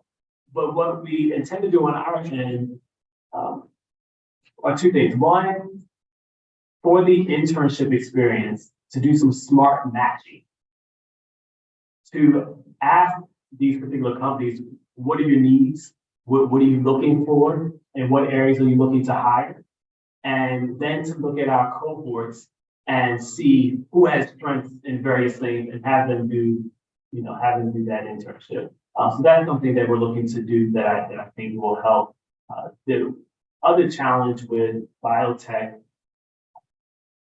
the companies are doing high risk work and they are funded for a period of time. And they have to keep getting funding. So that's something else that is a little bit a part of the equation, but there are enough biotechs around that someone who is trained and qualified should be relatively easy for them to get a role somewhere. I have companies calling me outside of New Haven who are saying, can we have your graduates? Can we hire them? And I'm like, well, I don't have your graduates yet. But people are very interested. Yeah, but that's the key question. Yeah, it sounds like you will. I hope so. I think so. Thank you. Thank you, Mr. Chair. Dr. Yarbrough, I want to commend you on this dream action. From the BoA industry, growing industry now, it's the amount of my end in the more that I represent, I will try to look at this as much as I can. Thank you. Good luck. Thank you. And anything I may do to come and speak and share a little bit more about the industry, as we're doing our training, as we have interface with our industry partners, we're taking photos, we're capturing video to try to be able to better explain what is happening. Most of the biotechs are in closed spaces that are not open to the public. No one knows that they're there. No one knows what it looks like inside. And I have found it very hard to help create a vision of what this could be. Those who are enrolled right now, 9 out of 10 of them are relying on my vision. But they haven't actually seen it themselves before they applied it into this program. I would like to change that narrative and help people to know and help families to know before they even apply what this type of experience might offer them and what they can bring to the table. That they bring strength, they bring perspective that is definitely needed in drug discovery. Thank you. Thank you, Dr. I have one question. So similar to something I asked earlier about the man. I was wondering, I think you said that cohorts were generally 15 and this one's 10. I was wondering, if you are turning people away, if you need more applicants, what's the situation has been so far? Yeah, thank you.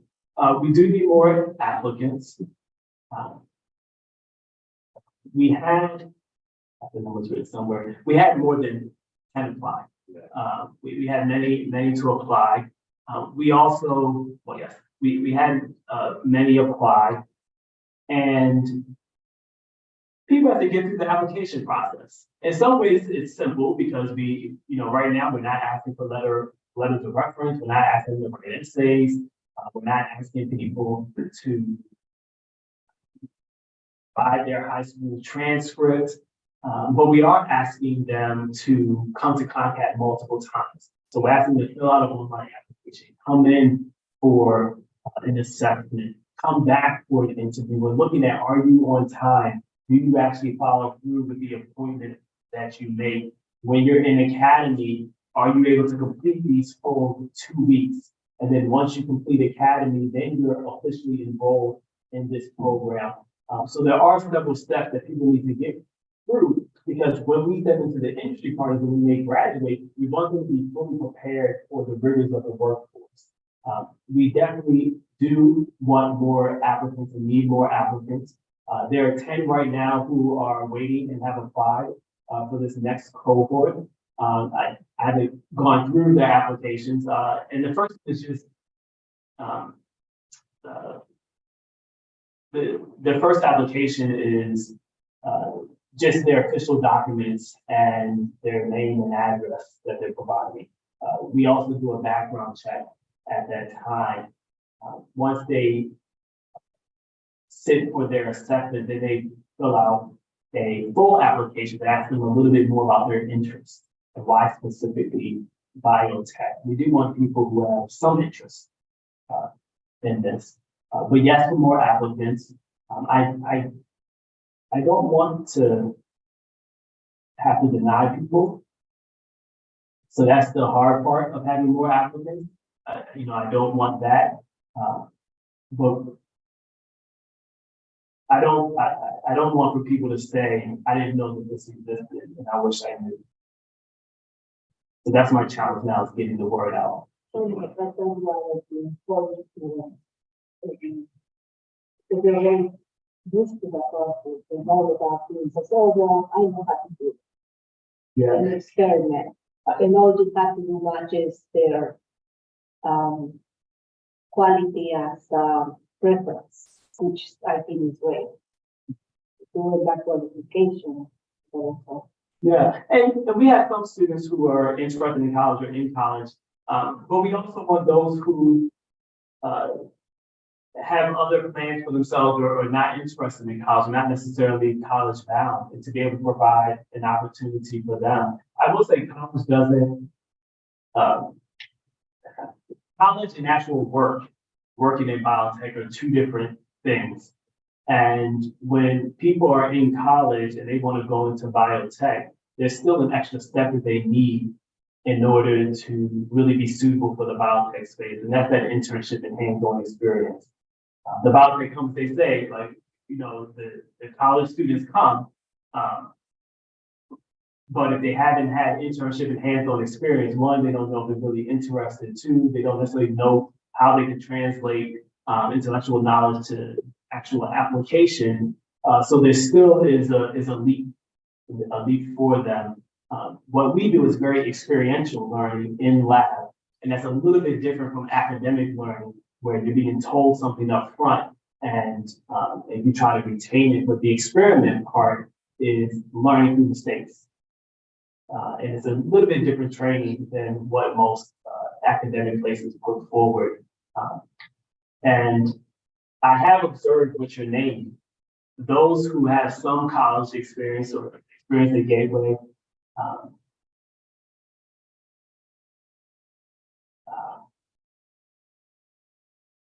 a little bit more academic minded in terms of the preparation, in terms of preparing for the lesson for the week or for the day. Those who have not had that experience, I just have to bring them aboard and help them to get into the mode. Well, it sounds like you're doing really good work. We appreciate you coming out very much. And I think, if you need more applicants, I think we'll definitely put out the word. I think obviously, the district has their bioscience programs, and maybe use the opportunity to funnel some students into bio-launch after they do their program through high school. So that's maybe a great opportunity. And just thank you for being here. We appreciate it. Thank you also. Thank you very much. Thank you. I think we are all set. I think we learned a lot tonight. Regret that our inexperienced students had to go home. So I hope they're studying for their reasons. And we will just entertain a motion. Postpone portion here. Second. Yes. Do we have any members of the public wishing to testify? Do we have any members of the public wishing to testify? Do we have any members of the public wishing to testify? Here we go. I think we have a motion on the table that has been moved and seconded. All in favor of closing public portion of the hearing, say aye. Aye. Any opposed? Any opposed? The public portion is closed. Do I hear a motion to adjourn? Motion to adjourn. Hearing moved and seconded, all in favor of adjourning, say aye. Aye. Any opposed? Any abstentions? We are adjourned. Thank you. Yes. Thank you, Miss.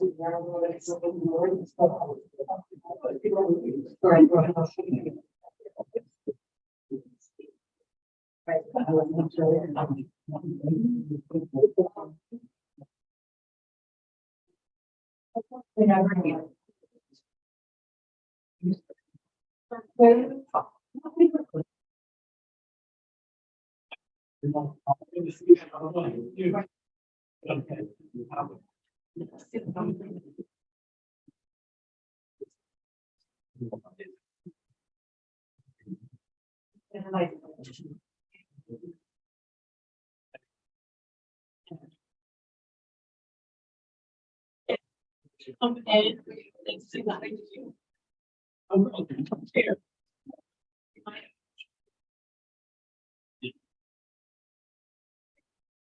you, Dr. White.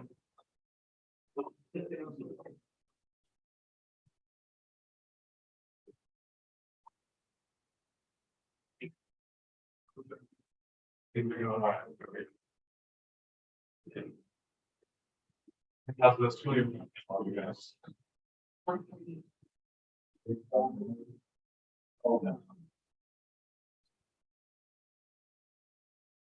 Great, you guys. Hi,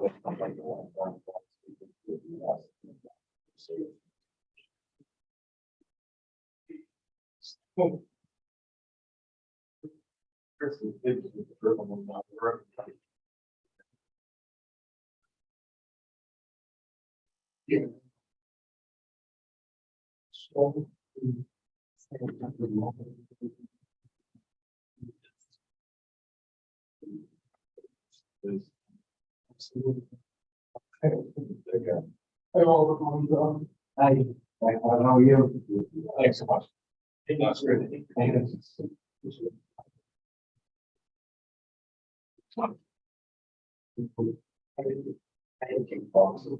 Yes. Yes. Okay, so. You hear that?